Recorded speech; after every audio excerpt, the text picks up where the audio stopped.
zalikal fawzul azim. Sadaqallahu azim.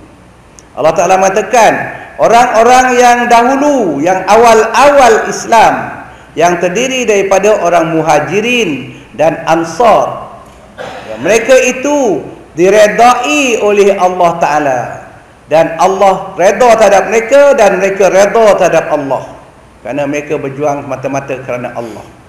Maka mereka ini, ya, mereka muhajirin dan ansar dan orang yang mengikut cara muhajirin dan ansar, mereka itu Allah Ta'ala sediakan syurga yang mengalir sungai di bawahnya. Itulah dia kejayaan yang hebat, ya, kejayaan yang besar. Kejayaan yang besar ialah lepas daripada neraka masuk syurga. Itu kejayaan yang besar. Kita orang Islam, kita nakkan kejayaan, tapi kita nak kejayaan yang segera, nak tengok kejayaan dunia. Maka, ya, tak dapat.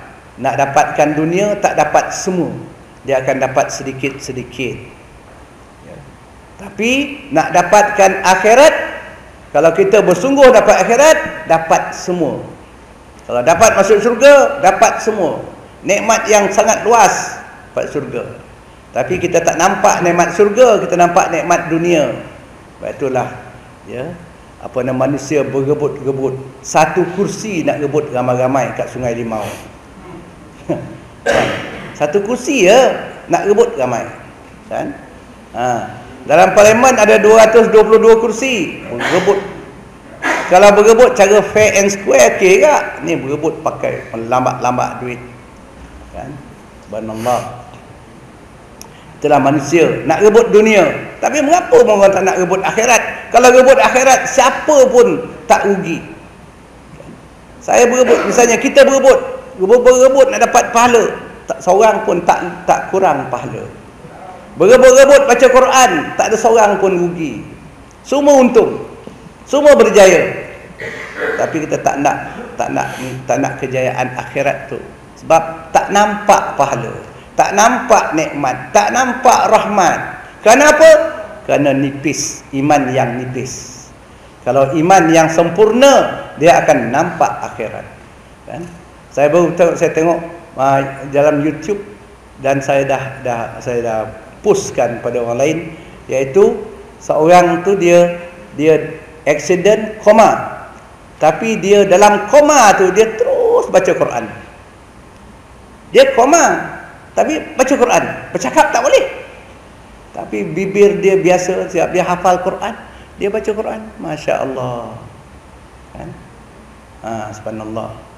Itu yang juga diceritakan bahawa seorang wali Allah bernama Khalid bin Ma'dan, ya, ketika dia mati, orang masa memandikan, orang tengok jari dia bergerak-gerak, membilang zikir. Kerana apa? Kerana dia sentiasa berzikir.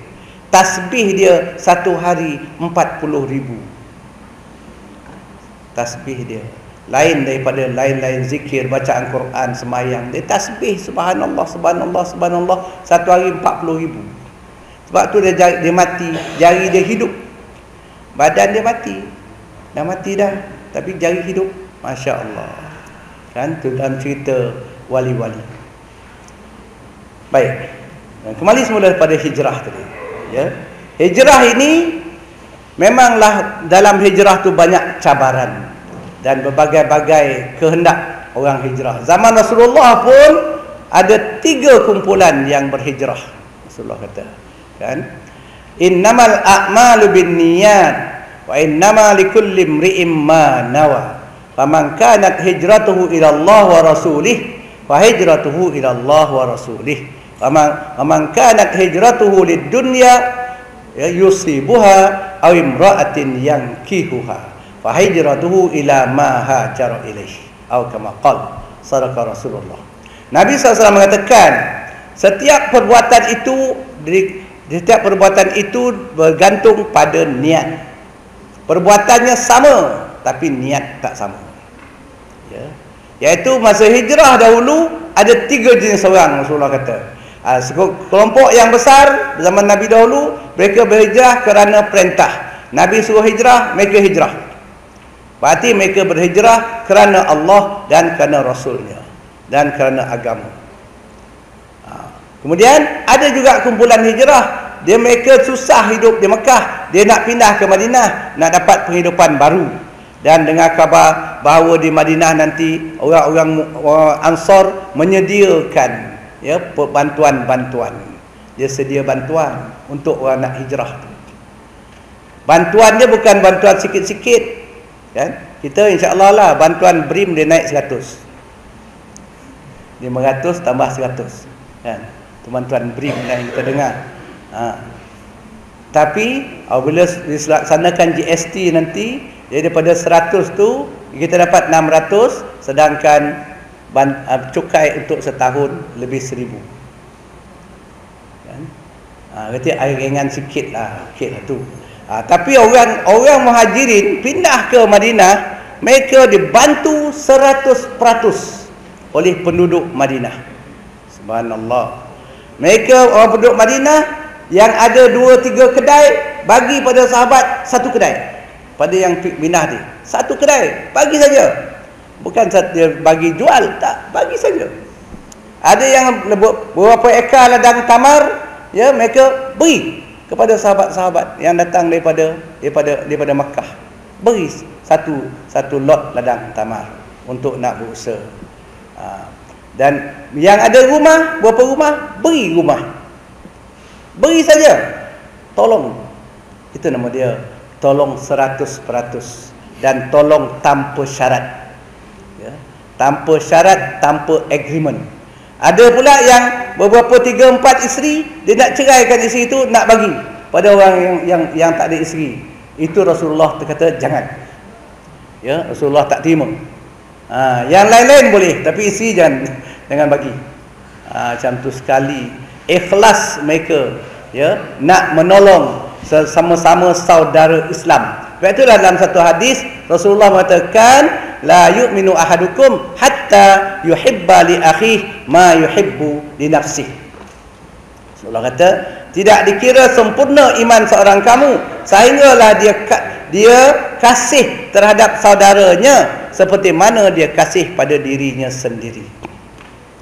Itu berlaku zaman Rasulullah, tapi tak berlaku zaman sekarang. Zaman sekarang tak usahkan dengan saudara-saudara Islam, saudara adik-beradik pun tak jalan juga sekarang, kan? Sehingga ada kita perbilangan Melayu kita mengatakan bahawa sayang saudara sama ada. Kalau tak ada saudara, kan? Kalau berada saudara, bau bacang pun jadi bau durian.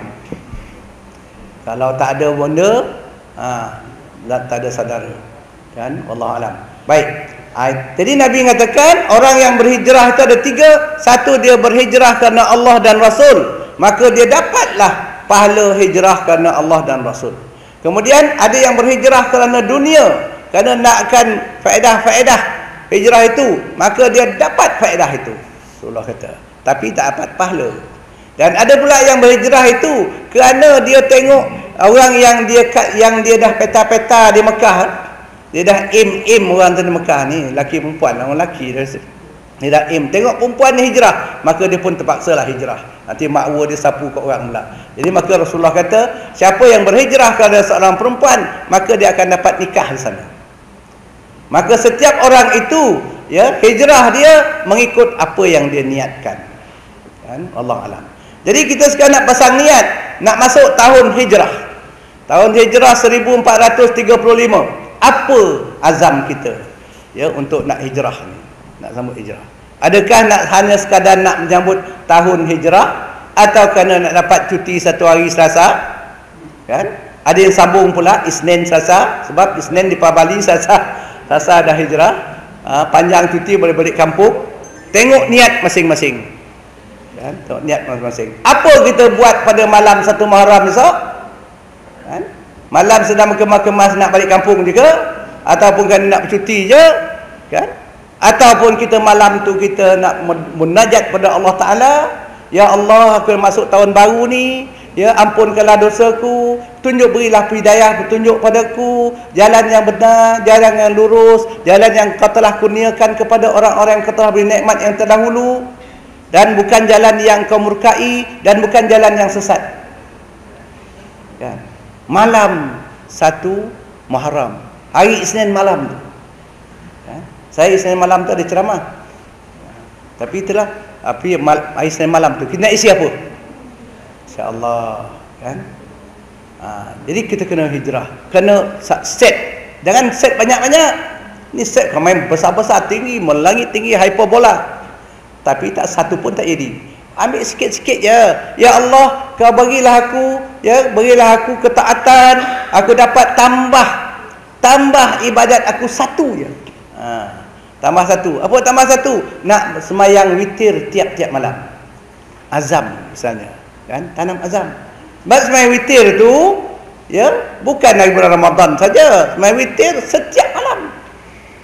Kita azam, ya Allah, aku berazam tahun hijrah ni, aku nak kekalkan semayang witir sepanjang tahun, kan, sampai sepanjang hayat, insya-Allah. Minta Allah Taala malam tu. Lepas isyak malam tu semayang witir. Ini doa nak semayang witir, tapi tak buat witir. Tak ada. Kan? Dan buat dan berdoa, minta Allah Taala. Satu je. Tahun depan tambah satu lagi. Kalau nak buat banyak-banyak, nak jadi orang yang saleh, jadi orang yang faham, tidak, kan? Wallahu alam. Jadi sebab itulah kita bergerak. Sebab itu Rasulullah mengatakan malam bagi orang yang tidak berubah, tidak ada beza hari ini dengan hari esok, dan hari ini dengan hari semalam sama je, statik, tak berubah. Allah alam.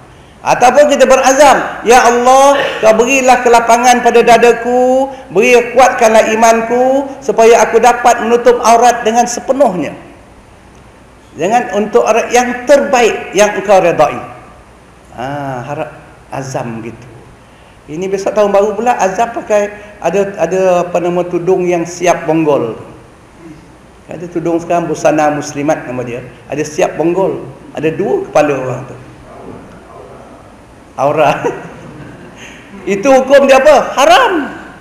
Pakai haram hukum dia, pakai cemara. Kan? Haram. Dia siap bonggol dia.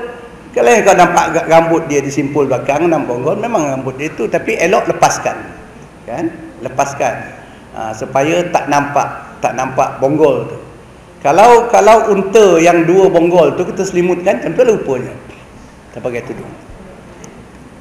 Ya, wallahu alam.